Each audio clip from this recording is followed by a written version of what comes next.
Bonjour lumineuse Luciole, j'espère que vous allez bien, c'est Lucie et bienvenue dans un nouvel épisode de Patouille Thérapie. Je vous invite à prendre une boisson chaude dans une tasse qui vous plaît et à ouvrir un journal. Moi j'ouvre mon journal magique parce que il faut que je me mette à jour sur le calendrier de l'après du mois de juillet que je n'ai pas commencé. Mais avant ça, on va faire un petit tour du mois de juillet dans mon journal où je m'éclate, je m'amuse, j'écris beaucoup et je colle beaucoup d'images. Et avant, dans ce journal, la première partie de l'année où j'utilisais ce journal, depuis le mois de janvier en fait, j'utilisais le calendrier de l'après qui est un calendrier de journaling avec des déclencheurs. Et je remplissais une page entière pour répondre à la question de journaling en lien avec le thème du mois. Donc j'alterne entre des déclencheurs autour des cartes du tarot ou alors des chakras. Et puis depuis le mois d'avril, j'ai arrêté de faire une page dédiée à une seule question. Et en fait, je consacre une double page entière pour toutes les 21 questions du calendrier de l'après. Si vous ne savez pas de quoi je parle, c'est un challenge journaling que je fais depuis, je pense, 2 ans maintenant et que je partage sur Patreon. Donc toutes les lucioles qui sont sur Patreon connaissent le calendrier de l'après qui est notre rendez-vous mensuel et qui est devenu incontournable. Et ce mois-ci, en juillet, on est sur le thème du chakra du cœur.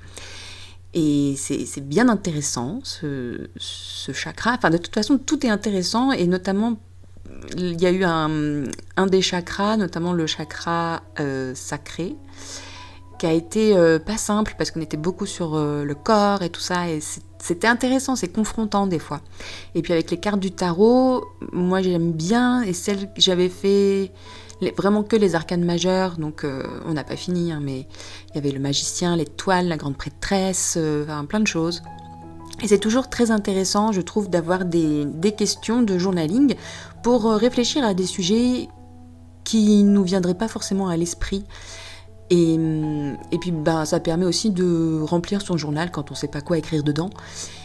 Même si moi j'ai toujours des choses à raconter à mon journal, mais c'est vrai que parfois c'est un peu lassant de toujours parler de soi, de toujours raconter sa vie, raconter sa journée, raconter ce qu'il y a dans sa tête et tout ça, et d'avoir des questions sur des sujets précis. Eh bien, ça permet justement de sortir un petit peu de soi et d'apprendre à se connaître tout en parlant de sujets différents. Donc, le chakra du cœur. Si vous connaissez un peu les chakras, donc c'est Anahata, le nom sanskrit du chakra du cœur, et il est associé à la couleur verte. Donc du coup, pour créer mes pages, j'essaie de rassembler des illustrations qui ont la couleur verte. Et ça me permet d'aller, encore une fois, fouiller dans tous mes papiers et dans tous les bouts de papier qui traînent dans mes tiroirs, pour faire un petit collage. Je vais rien faire de sorcier et de très compliqué, mais voilà, je m'amuse à détourer juste des éléments par-ci par-là, donc des feuilles de lierre, des images qui étaient plus ou moins déchirées, tout ça, et puis voilà, j'aime bien aussi utiliser mes imprimables et de les déstructurer pour les restructurer d'une autre manière sur ma page. Et je me prends pas la tête pour l'instant. Là, je voulais quelque chose de rapide pour pouvoir commencer à écrire et pour me motiver aussi à écrire. Parce que des fois, d'avoir une page blanche, ça motive pas. Donc c'est pour ça aussi que la décoration est intéressante. Il faut pas non plus que ça prenne 3 plombes, parce que sinon, c'est de la procrastination ou de la procrastination. Mais voilà, moi j'aime bien faire des petits collages. Pour l'instant, je vais pas aller beaucoup plus loin que ce que je suis en train de faire. Je vais passer assez vite au journaling, mais je vais revenir après pour ajouter encore des illustrations et pour faire parler encore un tout petit peu plus les pages.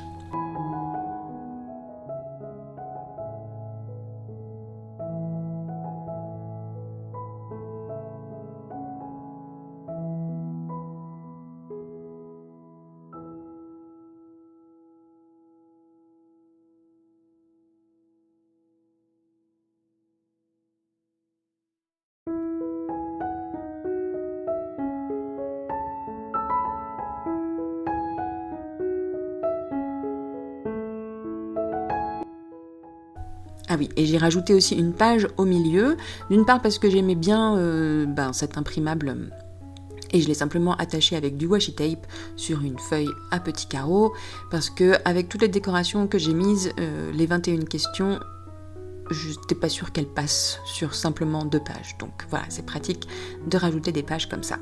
Et donc là, je vais simplement écrire le titre de ces 2 pages, donc le calendrier de l'après. Et j'essaye de faire une espèce de calligraphie avec des feutres à paillettes, avec une espèce de dégradé de couleurs qui fonctionne plus ou moins bien. Ça fait l'affaire, ça va aller, et je vais même ajouter des ombres portées avec un stylo noir et je vous laisse admirer le résultat.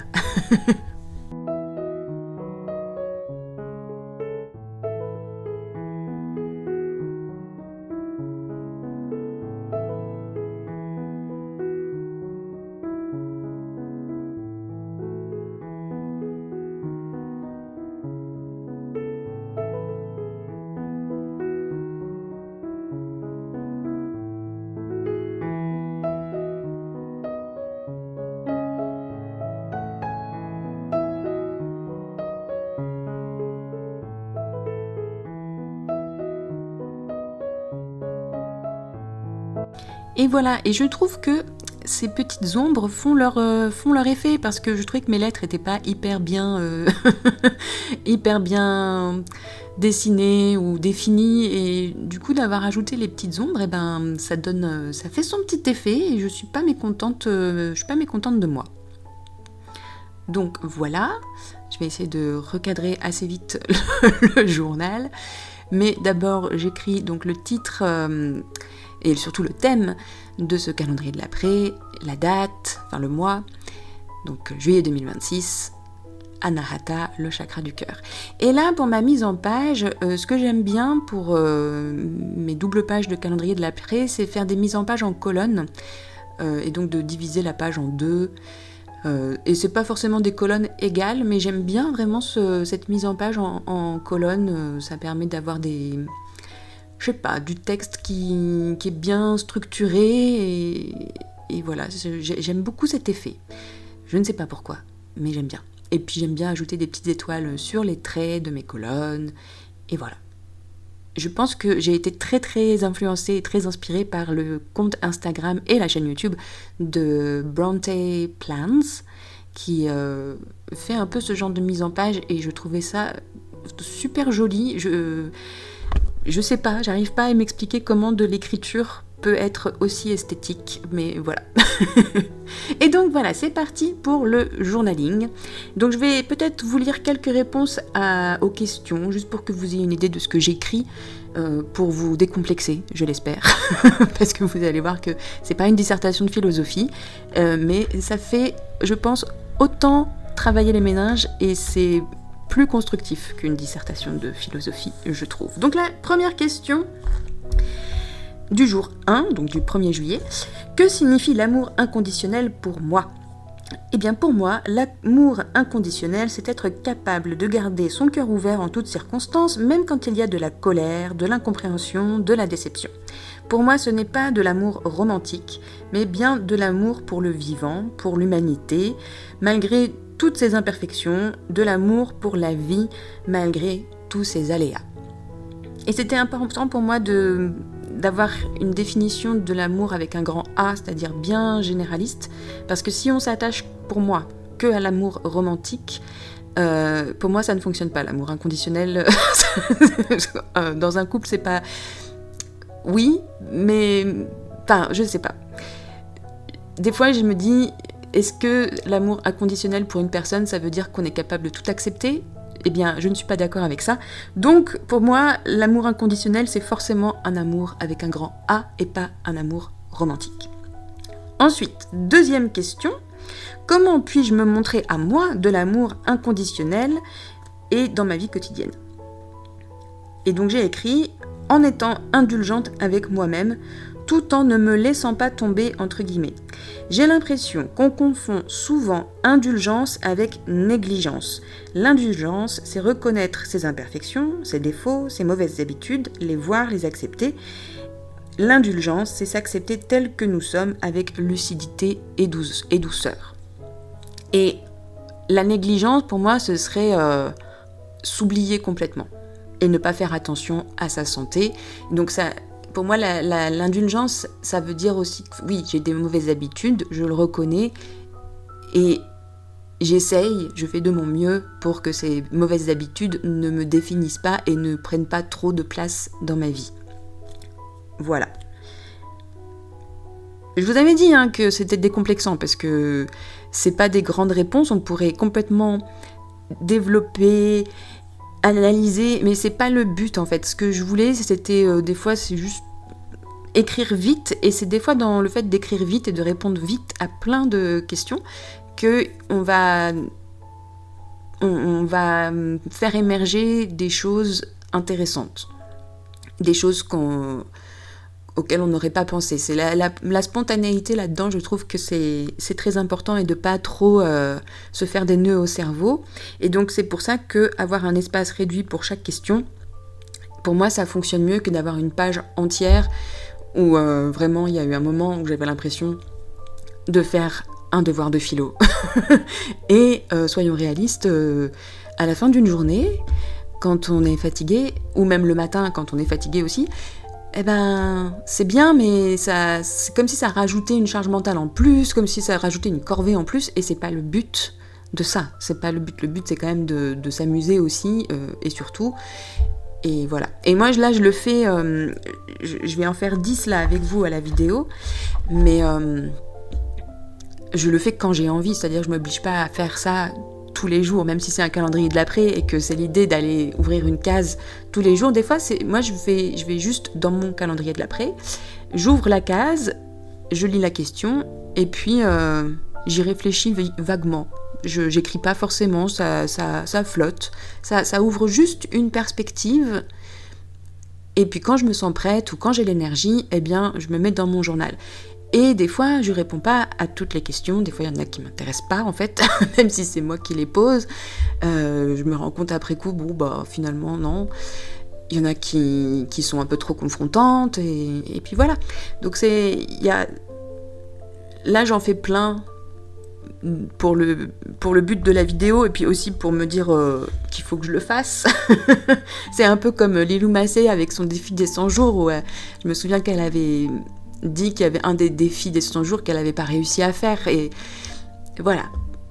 Le but, c'est pas de pas se mettre la pression, mais de s'amuser et de s'ouvrir aussi à des choses inattendues à travers la réponse qu'on fait à ces questions. Là, je suis en train de faire une liste, c'était les 20 choses qui me font me sentir aimée. Et je vais vous la lire quand même. C'était pas si évident, mais c'était quand même vachement intéressant. Les listes, pour ça, c'est super. Donc, fais une liste de 20 choses qui te font te sentir aimé. Donc, première chose, les lucioles. Oui, c'est vous. Ensuite, les amis musiciennes. Les messages des amis, donc des textos ou des choses comme ça. Les discussions à cœur ouvert. Donc, quand on se sent suffisamment en confiance avec quelqu'un pour dire vraiment des choses qui sont importantes pour nous. Et de ne pas se cacher ou de se censurer. Ensuite, chanter avec et pour des gens. Ensuite, la confiance de mes élèves. Passer du temps avec des gens, étonnamment. En ce moment, c'est ma période sociable, donc voilà. Ensuite, jouer de la flûte dans la forêt. Oui, ça me fait me sentir aimée. Je ne saurais pas vous expliquer pourquoi, mais... voilà, vraiment, ça me fait me sentir aimée. Le soutien de mes proches, évidemment. Les enfants qui adorent ma musique. Ça fait plusieurs concerts où il y a des enfants, mais qui sont ultra fans et qui viennent me faire des câlins à chaque morceau ou à la fin du concert, qui ont besoin que je les serre dans mes bras. Enfin, c'est trop mignon. Et ça, mais j'adore. C'est les meilleurs compliments, parce que les enfants sont hyper spontanés et émerveillés par plein de choses et par des choses très simples et ah punaise qu'est-ce que ça fait du bien. Les gens qui dansent et qui s'amusent sur ma musique, ça aussi ça me fait me sentir très aimée. Cuisiner des bons petits plats, pas forcément qu'ils soient appréciés mais juste de les cuisiner pour quelqu'un, je trouve que ça aussi ça me fait me sentir aimée. Faire des listes de gratitude, parce que quand on fait des listes de gratitude, eh bien, on s'ouvre aussi à des choses belles, et puis on se rend compte qu'en fait, on se rend compte qu'on est aimé et qu'on a de la chance, la plupart du temps, d'être entouré. Je ne suis pas allée jusqu'à 20, mais mon bégonia fait aussi partie des choses qui me font me sentir aimée. Pourquoi ? Parce que mon bégonia est en pleine forme et du coup je me dis qu'il est en pleine forme parce qu'il m'aime et qu'il survit. Il a une énergie vitale très très forte parce que je ne suis pas je l'ai dit souvent, j'ai pas la main verte du tout, mais le fait qu'il soit en bonne santé, eh bien je me sens aimée.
Je me suis arrêtée à la 10e question, donc au jour 10 du calendrier de l'après, il en reste encore 11 que je ferai plus tard.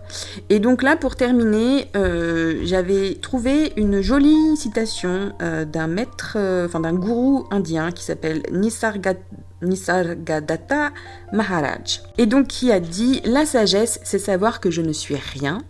L'amour, c'est savoir que je suis tout.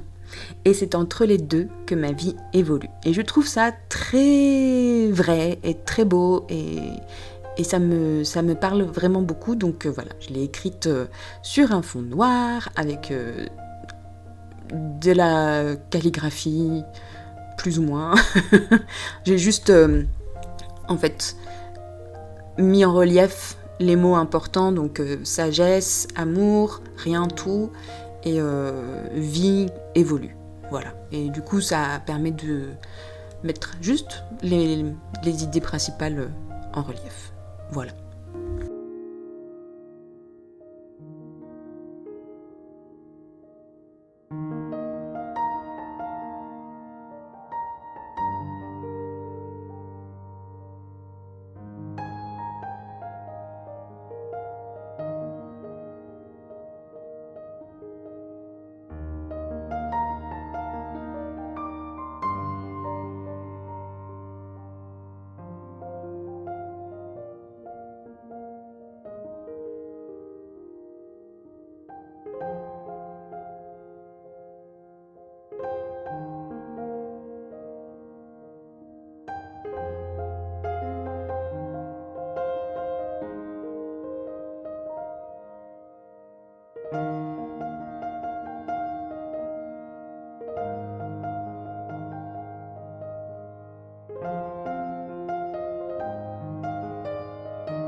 Et puis, bon, j'ai encore une page qui manque à mon goût un peu de décoration, donc j'avais mis des bouts de papier déchirés dans chaque coin en diagonale. Et j'avais quand même envie d'avoir un élément un peu focal pour faire parler encore davantage la page. Donc j'ai réussi à retrouver ces petits cadres, ces petits ephemera qui vient d'un kit de journaling, je ne sais plus lequel c'est, ça doit être Jardin Bleu, ça doit être celui du mois de juin. Et puis j'avais aussi cette illustration, parce que tous les mois aussi je propose des images en lien avec le thème du calendrier de l'après, et puis aussi le thème astrologique de la saison, enfin le signe astrologique de la saison. Et donc là, c'était le signe du Cancer.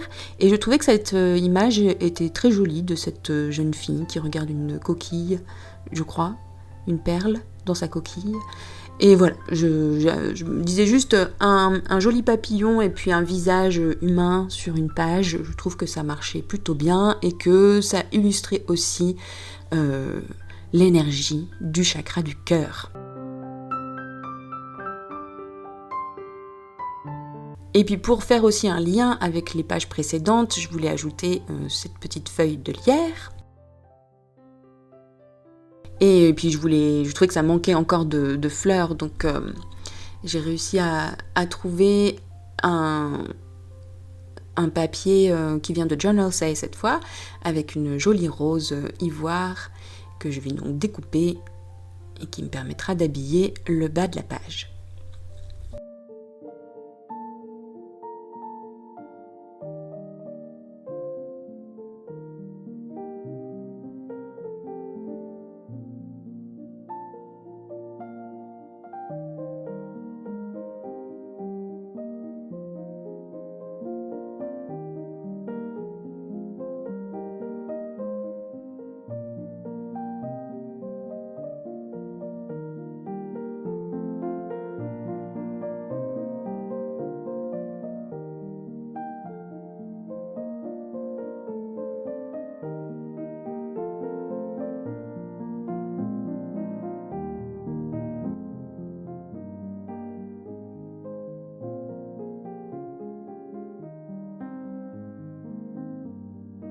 Et j'espère que cette vidéo vous aura donné envie d'écrire dans votre journal et de ne plus vous censurer, d'enlever la camisole que des fois on se met. Et s'il y a bien un endroit où on peut être libre, c'est dans son journal. Donc allez-y, ouvrez un journal et écrivez tout ce qui vous passe par la tête, que ce soit avec des déclencheurs de journaling comme j'ai fait, ou de manière libre et spontanée pour parler de tout et de rien. Un immense merci pour votre présence ici, merci d'avoir écouté mon blabla. Prenez bien soin de vous et à très vite pour de nouvelles patouilles. Bye bye.